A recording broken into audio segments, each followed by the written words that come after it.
Oi, pessoal, tudo bom?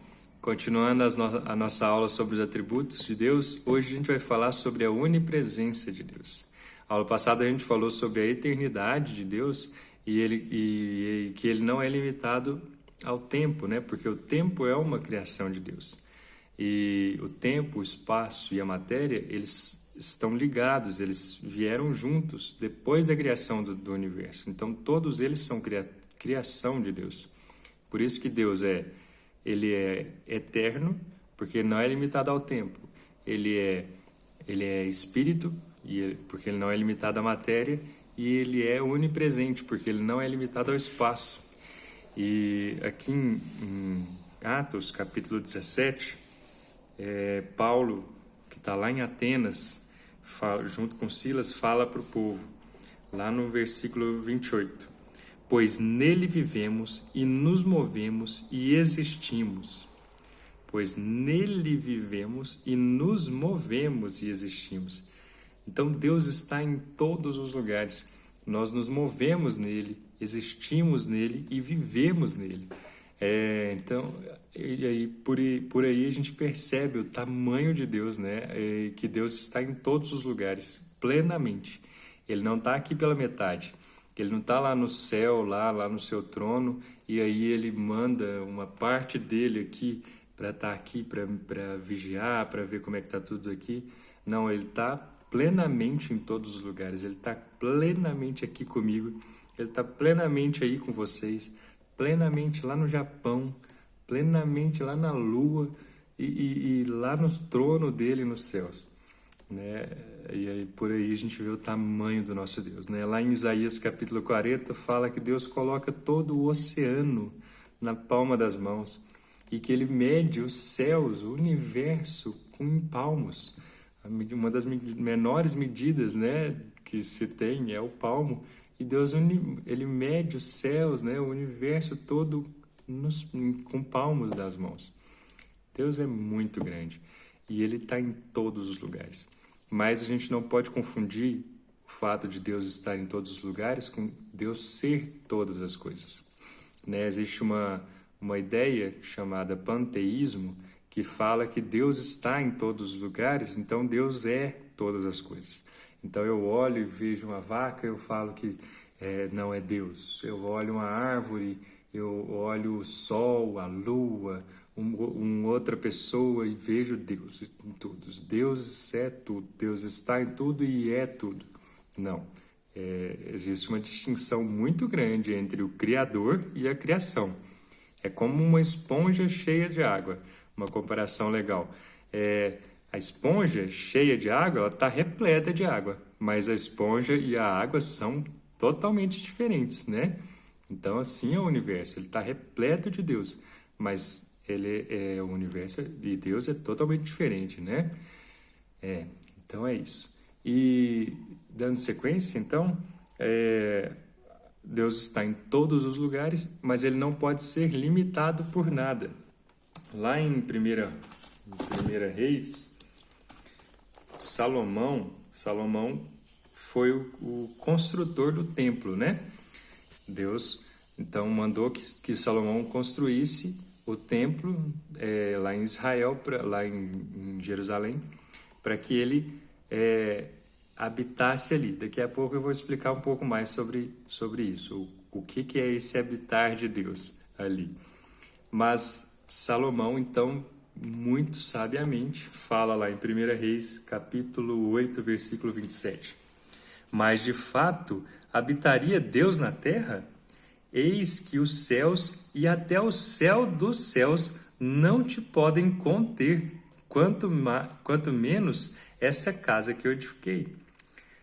Deus não pode ser contido nem pelo céu dos céus, quanto mais na terra ou quanto mais num lugar, numa casa, né?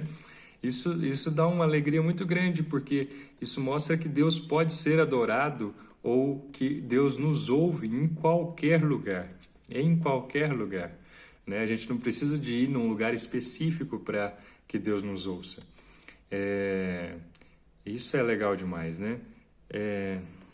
Agora Deus manifesta a sua presença de formas diferentes. ele pode estar presente para punir. Antes de eu entrar um pouco nessa área. Então, Deus está em todos os lugares, inclusive, em todos os lugares, inclusive no inferno, né? Deus está em todos os lugares, inclusive no inferno. A gente já falou um pouco sobre isso, né? Que o inferno não é o reino de Satanás, de forma alguma. Lá, o inferno é um lugar de punição. Deus, então, ele age, ele está presente de formas diferentes em lugares diferentes. Essa é uma palavra boa. Deus está presente em lugares diferentes, de formas diferentes. Então, no inferno, ele está presente também, mas de uma forma diferente do que ele está lá no céu. Lá no céu, quando a gente for para o céu, então, lá ele vai estar presente com a glória, com amor, com misericórdia, com só coisa boa. Lá no inferno ele está presente com juízo, com ira, né? Lá é punição, e é a punição de Deus. Então o diabo lá, ele vai ser ele vai estar recebendo a punição como todo pecador que estiver lá. Ele não vai estar mandando em absolutamente nada. Então essa ideia de que o diabo está lá mandando no inferno, de forma alguma. Ele não está mandando, ele não vai mandar, né? Ele vai estar sendo punido como qualquer outra pessoa lá. Então Deus está em todos os lugares, né? E ele age de formas diferentes em cada um dos lugares.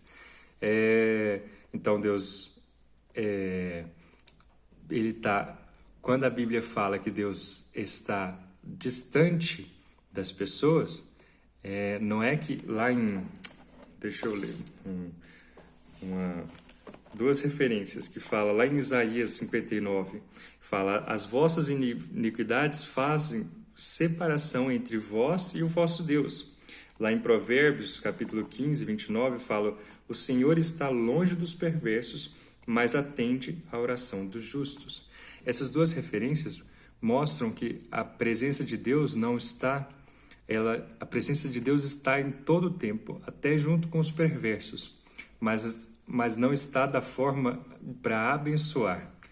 Às vezes está ali como uma forma até de punir, ou de sustentar, no mínimo sustentar. Então, Deus está presente em todos os lugares, mas às vezes ele está lá só para sustentar, só para deixar a pessoa viva, que é no caso do ímpio, aquele que não conheceu a Deus. Ele não conheceu a Deus, então ele não vive uma vida para Deus, então Deus está ali só para sustentar ele, mas ele está ali, presente. Deus está presente, às vezes, para punir, quando a pessoa comete um erro muito grande, começa a se desviar demais do caminho do Senhor. Então ele como fala aqui em Isaías, né, e em Provérbios, Deus parece que está longe, mas ele está presente, mas punindo, né?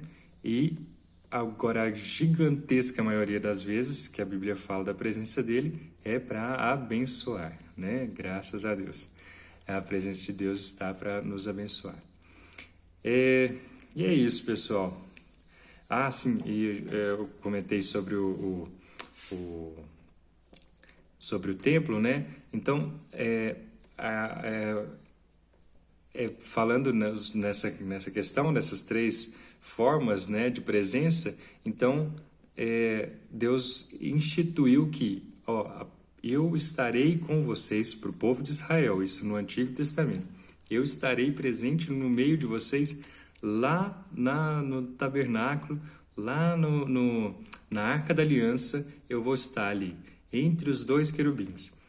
Então, Deus escolheu essa forma para demonstrar para o povo que ele estaria com eles ali para abençoar. A presença dele no meio deles traria bênção.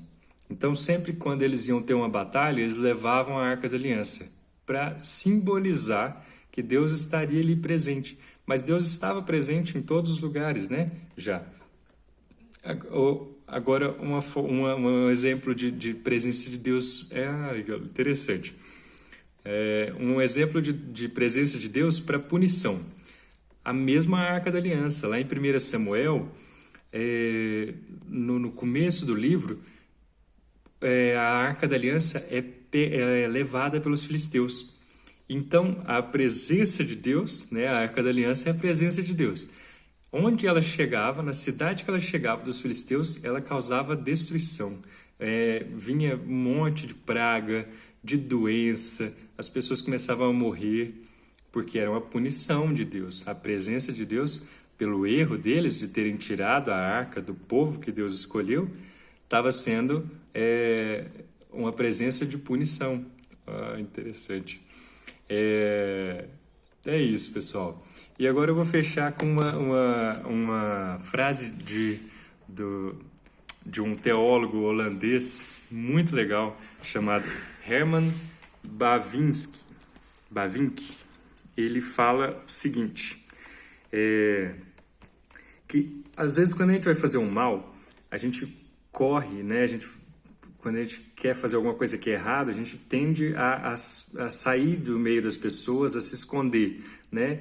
Então a gente vai se escondendo, qual é o melhor lugar para se esconder? Vai lá para o quarto, num lugar que você fica ali trancado dentro do quarto.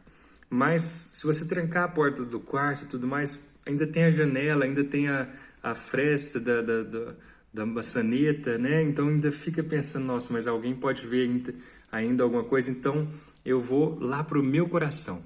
No meu coração ninguém vai ver, no meu coração eu posso fazer o mal. Só que Deus sonda os nossos corações e Ele conhece mais do que a nós mesmos.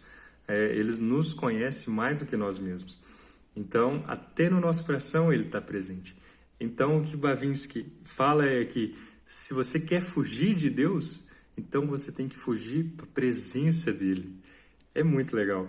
Se você quer fugir de um Deus irado, então você tem que fugir para o Deus do perdão.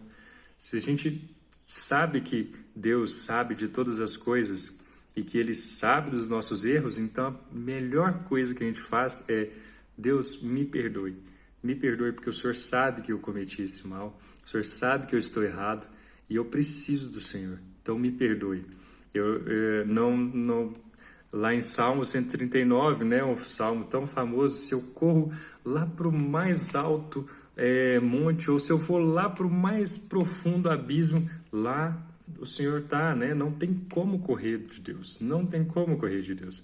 Então, a melhor forma de fugir de Deus é correr para Ele. É muito interessante essa frase dele. E é isso, pessoal. Nossa, hoje a gente extrapolou bastante, mas amém. Vamos fazer nossa oração. Amém, Senhor. Muito obrigado porque em todos os lugares o Senhor está. Muito obrigado por essa certeza, por essa promessa que o Senhor nos dá da sua presença, da sua graça e misericórdia, né? E também do seu juízo. Mas que o Senhor tenha misericórdia de nós e que o Senhor nos abençoe para que a gente sempre possa correr para o Senhor, sair do Deus irado e ir para o Deus que perdoa, o Deus misericordioso, o Deus de amor. Que a gente possa ter sempre esse coração de nos arrepender e nos voltar ao Senhor, que sabe de todas as coisas, que está presente em todos os lugares. Em nome de Jesus. Amém. Amém, pessoal. Grande abraço e até mais.